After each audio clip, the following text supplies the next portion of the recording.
Imagina você ter que entregar o seu filho sem querer entregar para os dias da guarda compartilhada com o pai, ou seja, para o pai dele, e receber uma notícia que você nem precisou que completasse ou que tivesse alguma confirmação, que o pior tinha acontecido com o seu filho. E aqui a gente está falando de tortura extrema, ligada até a lacerações na parte íntima atrás. Essa é a história do Igor, filhinho da Sabrina, e por incrível que pareça, a parte pior e mais bizarra eu vou tentar ainda contar aqui para vocês.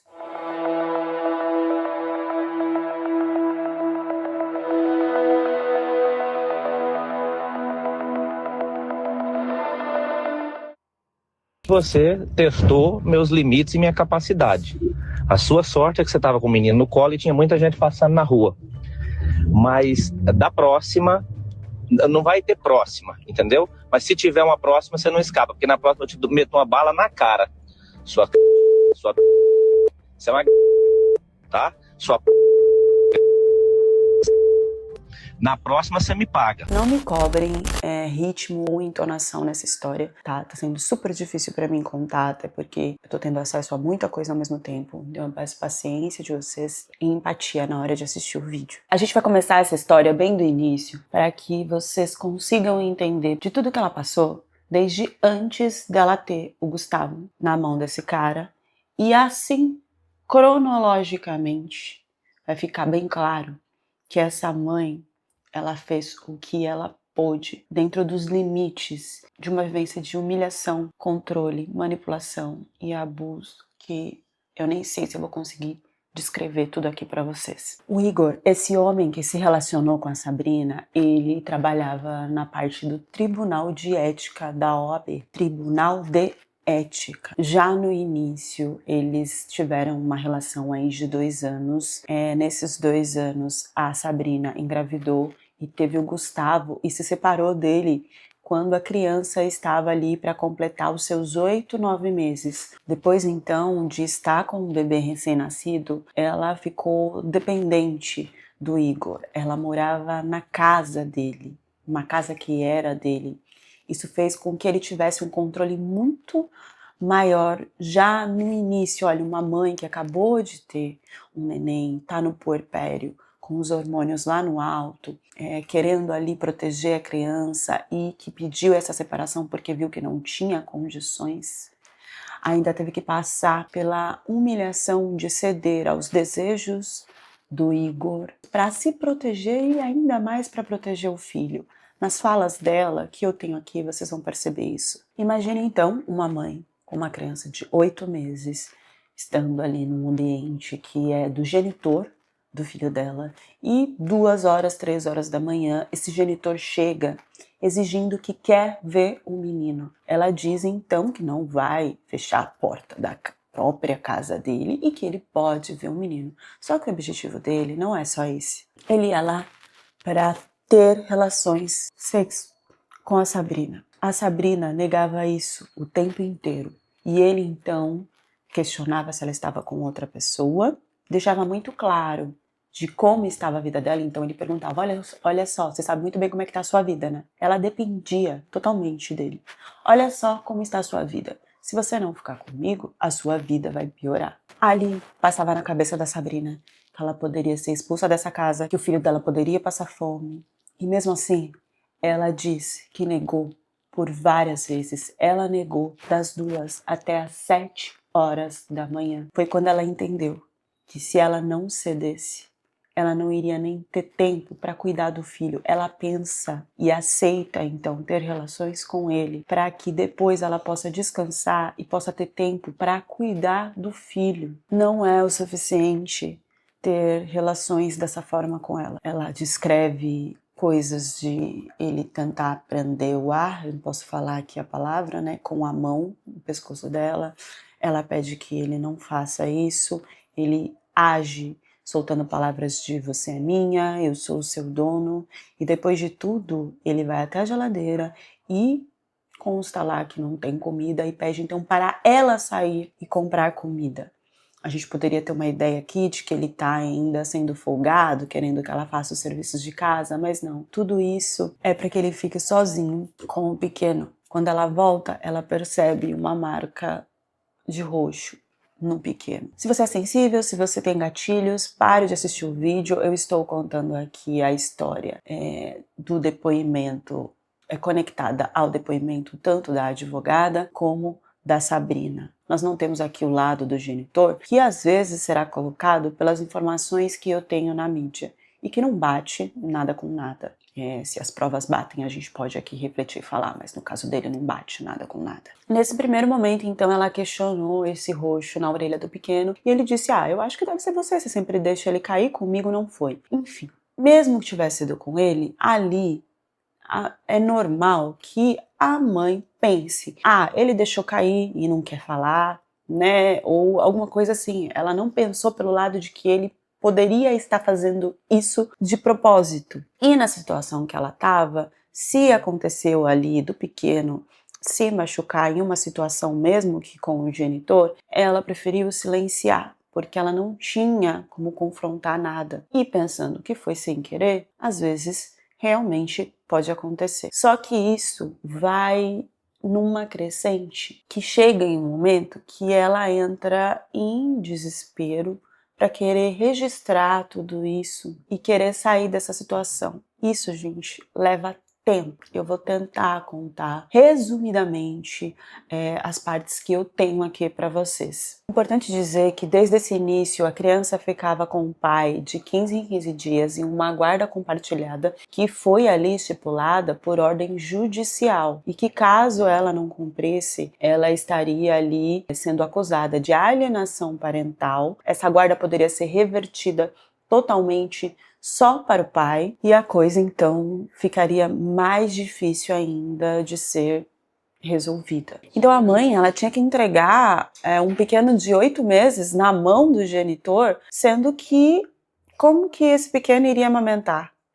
Tinham várias questões, mas isso não é o pior de tudo que eu tenho para contar. É importante dizer também que antes dela ter o pequeno, ele abandonou ela economicamente e ela teve que tentar trabalhar e correr atrás e nisso ela passou necessidade e com certeza ele fez isso de propósito para depois voltar e acolher e deixar bem claro que olha o que você vai passar caso você não tenha aí o meu apoio financeiro. Isso aqui é da minha cabeça, mas pela sequência dos fatos que eu contei para vocês, fica muito claro de que o abandono financeiro depois o acolhimento financeiro cria ali, na cabeça da mulher um desespero de não querer voltar para aquela situação. Eu não sei exatamente quando que aconteceu, mas ela tinha ali 2 boletins de ocorrência contra o genitor e também uma medida protetiva contra ele. E mesmo assim ele tinha uma ordem judicial de ver esse pequeno, de ter a guarda compartilhada. Não me explique como, porque se ele tem uma medida protetiva de se aproximar da mãe, como que vai ser aprovado de ele ver o pequeno? Ela conta então que em idas que ele pegava o pequeno para ir pro sítio e tal, começaram a aparecer hematomas, arranhões, e ela tinha ali medo de levar até a polícia e dele acabar com a vida dos dois. Nós temos áudios aí do modo de como ele ameaçava ela. É importante dizer que esses áudios, eles eram enviados de visualização única para que ela não tivesse essas provas. E é exatamente o tipo de áudio que eu coloquei para vocês aí no início do vídeo. Na gravidez, então, mesmo ela sendo abandonada economicamente, ele tentava chantagear e exigir que ela tivesse relações com ele em troca de dinheiro. Voltando agora já para a parte do pequeno com essas marcas, ela desesperada, tentando um jeito de que alguém descobrisse para que pudesse fazer alguma coisa com ele, mesmo sabendo do grau de importância que esse homem tinha, da influência que ele tinha e das ameaças que poderiam virar realidade, ela então leva o pequeno para uma UPA, pensando que a enfermeira vai ver as marcas, vai perguntar e aí vai ter algum tipo de auxílio. E é isso que acontece. A enfermeira vê, pergunta quem foi, ela diz que foi o genitor, então se Faz aí, então a enfermeira confirma, diz que tem que ser informado e registrado pelo conselho tutelar para que alguma coisa aconteça. E ela aceita e participa de tudo isso. Ou seja, esses registros feitos na UPA não tiveram um desenvolvimento para chegar num juiz ou em alguém que pudesse ajudar essa mãe. Em uma outra situação, ela pega o pequeno que está com a boca esbranquiçada e com muita sede, questiona ele se o menino almoçou, ele diz que sim, e diz que então ele deve estar ali com sede. Ela pede para dar água para o pequeno e quando ele começa a beber água, ele começa então a pôr tudo para fora. Nisso ela diz que essa substância começa a arder, a queimar ela, e ela entende então que o pequeno deve ter ingerido pimenta. Questionando mais uma vez o genitor, ele sempre diz que não e fala que com o balanço do carro ele deve então ter enjoado e colocado para fora. As marcas de arranhões foi de um arame farpado que ele passou e que sem querer se machucou. Então são sempre essas desculpas de que o pequeno sentiu alguma coisa, fez alguma coisa por ele próprio. Só que fica cada vez mais na cara de que alguém está fazendo isso com ele. E o único que está com ele no momento que acontece isso, e depois é devolvido para a mãe, é o genitor. As desculpas eram tão esfarrapadas a ponto dele falar só se ele comeu alguma pimenta no restaurante e eu não vi. Ela não fala a idade do pequeno nesse momento dessa situação, mas se ele tinha 3 agora esse ano, então, sei lá, um pequeno de 1, de 2, como que vai pegar uma pimenta sozinha no restaurante e se alimentar? Quando ela questionava muito e exigia, então ele colocava que ela estava acusando ele, e ele como advogado, né, já traz aquele tremor para a pessoa, você está me acusando, olha bem o que você está falando. Não mandava fotos do pequeno, dizia que ela exigia muito, que enchia muito o saco, não dava as informações corretas. E aí ela uma vez falou mais firme, e por um tempo o pequeno parou então de aparecer com esses hematomas e com essas situações, o que faz a mãe entender que de alguma forma ele escutou ela ali e parou com a situação. Traz um alívio, um pouco de segurança, de entender que talvez, sei lá, não importa o que mudou, mas mudou, então agora tá tudo bem. Dentro da pressão que ela devia ter em volta com tudo que acontecia, poxa, que ótimo que isso não vai acontecer.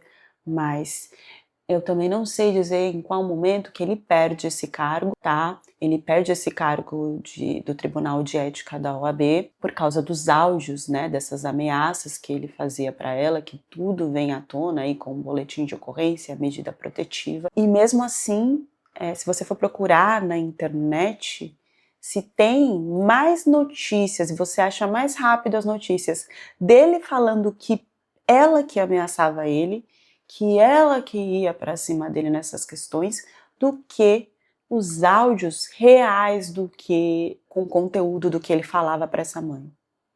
Então, apesar de tudo ter colocado ele ali como culpado, já que existia uma medida protetiva, ele ainda traz isso à tona na internet e midiaticamente, como se ela fizesse as ameaças, ela fosse a culpada de todas as situações e que acabou fazendo então ele perder esse cargo importante. Até que em setembro do ano passado as coisas voltaram novamente. Ele entrega o pequeno no dia do aniversário dela. Já no carro ela percebe que ele tá tremendo e não tá conseguindo falar direito, como se estivesse um pouco dopado. Ele diz que é o ar-condicionado. Ela pega o pequeno e o pequeno não consegue falar, ele não consegue ficar de pé. Ela dá água da banana, ele põe tudo para fora e pede para beber mais água e vai pro quarto e dorme e fica como se estivesse delirando e não consegue falar. Ela manda um vídeo pro genitor mostrando a situação e o genitor mais uma vez inverte a situação para ela, falando que o que você fez? Porque eu te entreguei o pequeno bem. Invertendo tudo a ponto de falar para ela, vamos levar ele no hospital.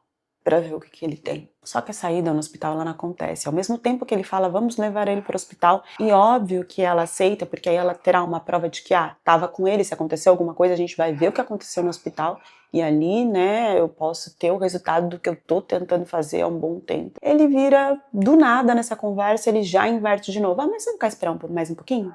Porque pode ser que não seja nada, eu tô meio ocupado aqui. Aí, espera mais um pouquinho, se não der certo, a gente leva. Ela espera para ir com ele, só que ele não leva o pequeno no hospital. Passa um tempo e ele pergunta, e aí, já não tá melhor? Acho que você pode ter exagerado. Ficou-se um tempo, então, sem entregar o pequeno, inventando desculpas para que ele não fosse, então, com o genitor. Em janeiro, ela disse que ele pegou de novo o pequeno e voltaram os hematomas, dessa vez o pequeno já verbalizando de que sentia dor na cabeça e de que era o pai, mas também verbalizava que o pai era legal porque dava brinquedos, porque dava presentes. Aí já de registros da madrinha falando que ele pegava os outros filhos e as crianças e fazia vídeo. Gustavo, vem aqui pra piscina, olha que legal, tal. Então, a gente tá falando aqui, né, de um pequeno com 3 anos. Ele não tinha a consciência do que era certo, do que era errado, via lá a imagem feliz das crianças, os brinquedos e tal, e aí voltava a entender, então, que estava tudo bem com o pai, só que não estava tudo bem. O que acontece é que a partir do momento que o pequeno começa a conseguir verbalizar, ela entende que agora o filho vai confirmar ou não aquilo que ela já vem vendo e que às vezes para e que ela não tem uma prova, ela fala que ela não tem uma prova da boca do pequeno se o genitor fazia aquilo. Então tem um outro episódio que ele vem com umas marcas roxas na cabeça e ela pergunta pro pequeno, o pequeno diz que foi um amiguinho e o genitor confirma, sem saber o que o pequeno respondeu, que ele estava jogando bola e aí foi com os amiguinhos. A mãe entende que então tá batendo ali o que um e o outro tá falando e entende então que talvez esteja tudo bem. Só que o coração de mãe fala mais alto e a partir de um certo momento, mais pra frente, lá junho, julho, ela já começa a sentir um aperto, mesmo com o filho com febre, de que ela não deve entregar esse pequeno. Então ele manda mensagens e ela diz que estava na faxina, que não escutou, dá desculpas e o coração super apertado de não mandar o pequeno. Existe aí num depoimento da madrinha um momento que ela fala que chegou, ela levou, né, o pequeno várias vezes na UPA, em uma delas ele estava dopado para tentar entender que tipo de substância que tinha ali na criança e não deu nada. Ou seja, né, a gente está falando aí de um advogado que sabe muito bem o que pode fazer, o que não pode fazer e talvez tenha usado um tipo de sedativo que não deu no exame. Uma coisa importante é que ela tinha contato com uma outra mulher que também tinha filhos com esse genitor. E ela sempre perguntava se os filhos dessa mulher estariam lá, porque ela se sentia mais segura de deixar, então, o pequeno ir quando essas crianças também estivessem. Talvez as informações fiquem bastante confusas aqui, mas eu tirei um resumo do depoimento dessa mãe, eu posso deixar o link aqui no comentário fixado da Sabrina mesmo contando, né, e ela tá numa situação, assim, em choque, então as informações vão chegando e ela vai soltando sem muita ordem e sem muita explicação. Eu espero que vocês entendam e que tenham empatia na hora de escutar isso e não escutem isso querendo achar brechas para julgamento. Ela conta episódios também que ela deixa o pequeno com a mãe porque são nos dias que ela não tem alimentação na casa e que a mãe não aceita de jeito nenhum que ela devolva então esse pequeno para o genitor, porque todas as vezes que o pequeno chegou lá na casa da mãe dela, ele não estava bem e a mãe chora com a situação e deixa bem claro que não é para ela entregar mais o pequeno para o genitor, até porque é um momento em que a Sabrina já está namorando, ela já está trabalhando, ela está reconstruindo a vida dela, ela começa a ganhar o dinheirinho dela e então criar uma autonomia de falar que não precisa mais do genitor e que caso ele queira ver o pequeno com essas situações todas que já aconteceram, ele que corra atrás, então, através do juiz. Só que também a gente tem aí um pequeno que começa a verbalizar que tá tudo bem com o genitor, que o que ele tá vivendo lá tá tudo certo. Chegamos agora, então, na situação antes dela entregar o pequeno no dia 1 de agosto. Ela passa uma semana negando, sentindo que não deve, e o genitor dizendo que tem uma festa de crianças que ele tem que levar e aquela coisa toda. E ela pergunta para a mãe diz que é melhor não levar o pequeno, não entregar o pequeno. Ela pergunta pro namorado, o namorado diz que é melhor não levar o pequeno. A mãe pressente, ela vê um status do genitor com pequenos e na piscina e tal, a mãe pressente fala, não, se ele empurra esse menino na piscina, se ele tira a vida desse menino assim. A mãe dela já juntando tudo que aconteceu no passado, fala isso pra ela, diz pra ela não entregar. Ela então fica em dúvida e o genitor começa a pressionar, de que faz uma semana que ele tá tentando ver esse pequeno e ela não deixa, de que quando ele tiver que dar uma ordem, aí como pai, é o único momento que eu vou falar essa palavra aqui, porque pra mim ele é genitor, e mais nada do que isso, nem isso eu gostaria que fosse. E quando ele for dar uma ordem de pai, o pequeno já não vai ter mais contato com ele, e não vai responder, e manda textos e textos. Dentro dessa pressão, ele deixou claro que iria buscar o pequeno no inferno, para ela falar onde ela estava. Pressionada, não tendo mais o que falar, ela então cedeu e falou que estava em casa. Não deixou que ele pegasse à noite, mas de manhã ficou então combinado. Ela então começa a arrumar as coisas do pequeno, a mexer na gaveta, e o pequeno pergunta para ela por que ela tá fazendo isso, se ele vai com o papai, que ele tá com saudade dela e quer ficar com ela. E ela começa então a gravar e pergunta por que ele não quer ir pro papai. E aí ele abre que o papai bate nele. Ela desesperada, com o genitor pressionando, ainda questiona ele para tentar uma segurança de que o Murilo, que é um dos irmãos, por parte do genitor do pequeno, irá junto. O genitor confirma que sim, que ele vai ficar com os outros irmãos, mas que o irmão não irá no carro porque está dormindo, e pega o pequeno. Era normal dele pegar o pequeno e sumir, de não mandar mensagem ou de não mandar fotos. Isso já acontecia desde sempre, porque ele dizia que não devia esse tipo de explicações para ela. E aí a gente chega na situação absurda que estão aí pelos jornais, pela internet. É que eu quero deixar aqui os pontos de reflexão e questionamentos de alerta para todos nós. Então, do dia 2 de agosto, que foi domingo, para o dia 3, a gente não sabe o que acontece, mas a gente já tem as provas que especificam, que deixam muito claro o que pode ter rolado. O genitor aparece com o pequeno da Sabrina segunda-feira, às 16h30, na delegacia, falando que o filho tinha se afogado na piscina domingo, que ele teria feito uma manobra lá para salvar o pequeno, que o pequeno teria respondido a essa manobra, comido, dormido, descansado, mas no outro dia, segunda-feira, teria acordado sem vida, e ele não teve coragem de levar o pequeno até a delegacia e só conseguiu fazer isso na parte da tarde. Ele dá essas informações para o delegado e sai pela porta da frente, tipo assim, foi isso que aconteceu e estou indo. O delegado então começa a correr atrás de fazer toda a manobra, avaliação e pesquisa no corpo do pequeno, para que já procure ali provas que deixe claro que não foi isso que aconteceu, porque não bate você reviver um pequeno depois de um afogamento, não levar ele para o hospital para saber se não aconteceu de ter água em algum lugar, se interferiu em alguma parte interna do pequeno, e no outro dia, depois dele estar bem, ele acordar sem vida. Ele já deixa tudo na mão do delegado para que se queira ir na casa dele para ver e investigar tudo e confirmar o que aconteceu, para que isso seja feito.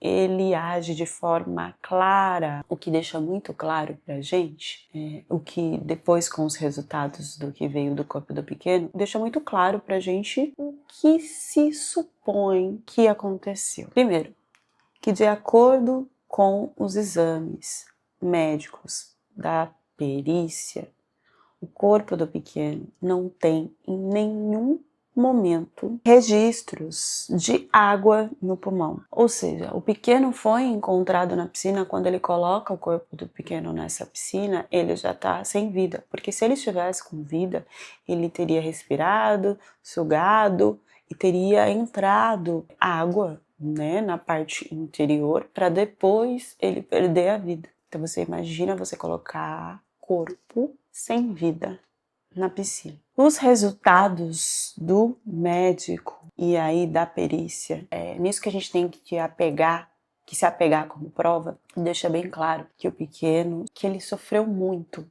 antes de perder a vida e que algumas ações que já estão marcadas no corpo aconteceram antes dele perder a vida e que ele já não tinha vida no domingo e não segunda-feira. Ou seja, passou-se um tempo muito grande aonde ele poderia ter limpado a casa, retirado provas, pensado ou feito coisas até mesmo no corpo para dar a ideia de afogamento ou para criar aí o plano que ele queria para não dizer o que realmente aconteceu. Mais uma vez, nos exames fica claro que o pequeno sofreu torto de agre. E eu tenho que falar a palavra e cortar, porque senão esse vídeo não é distribuído, por causa que não tem como eu descrever aqui. Mas o que mais pega é que se ficou marcado, então, por um choque, um traumatismo no crânio e também na parte do intestino. E não só do intestino. Foi-se confirmado a laceração na parte da região íntima, atrás do pequeno. Isso pode ser confirmado como abu, então pode-se ter tido a ação de estu e depois a agre. A gente tem uma entrevista rolando aí do delegado que ele está direcionando aí a confirmação para que em que tudo isso tenha sido só agre e que não tenha acontecido a parte do só que o delegado ele só tem o direito de direcionar ali o que está acontecendo no caso. Essa parte de confirmação do que aconteceu no corpo é verificado pelos exames feitos pelos médicos, pelos peritos. Essa parte de exames pericial já foi concluído e se tem inicialmente a confirmação da violência sexual. Ainda estão sendo buscados outras questões para que se confirme o que realmente aconteceu. O delegado deixou claro que pediu exame para ver se não tem ali o líquido branco, que você sabe muito bem que é no corpo do pequeno, ou o DNA do pai para confirmação desse tipo de violência. Só que o que acontece, gente, é que essa violência, até por ter lacerado e aí chegado até o intestino através da parte da região íntima de trás, isso não precisa se ter líquido branco para confirmar que aconteceu. E mesmo que não tenha sido por penetração ali do membro de alguém, pode ter sido por um objeto, o que não muda a violência. Pode ter sido a madrasta, pode ter sido o pai, estavam os dois no mesmo ambiente quando isso aconteceu. A gente não tem a informação também dos exames toxicológicos para saber se o pequeno estava dopado ou não. Se ele dopou o pequeno, pode ser que não se teve barulho, grito, nem nada, o que faz com que a madrasta não tenha percebido. Mas depois, já com o pequeno, com o corpo sem vida, ela percebeu e ficou horas na casa nessa situação, o que faz dela cúmplice. Isso aqui é uma vertente, estamos falando supostamente. Caso, como se pode ter uma outra vertente de que ela tenha participado de tudo também. Isso quem vai trazer são as investigações. Se tem uma preocupação, então, que o delegado se una, então, à parte pericial para entender e confirmar o que aconteceu. Mas o que a gente não pode deixar aqui é que se tenha a informação de que, porque o delegado está trabalhando a vertente de que foram só tortura e agre que tenha dado esse resultado, que isso fique como confirmação. A confirmação ela vai ser feita através dos exames e de provas. E se já se tem a confirmação do que aconteceu na região íntima, algo ali foi introduzido e foi feito, e por isso, não sei se eu ainda vou colocar no título, mas é por isso que está aí que é inquestionável e indescritível, porque a gente não tem entendimento do que foi feito ali para acontecer essas lesões graves na região íntima do pequeno.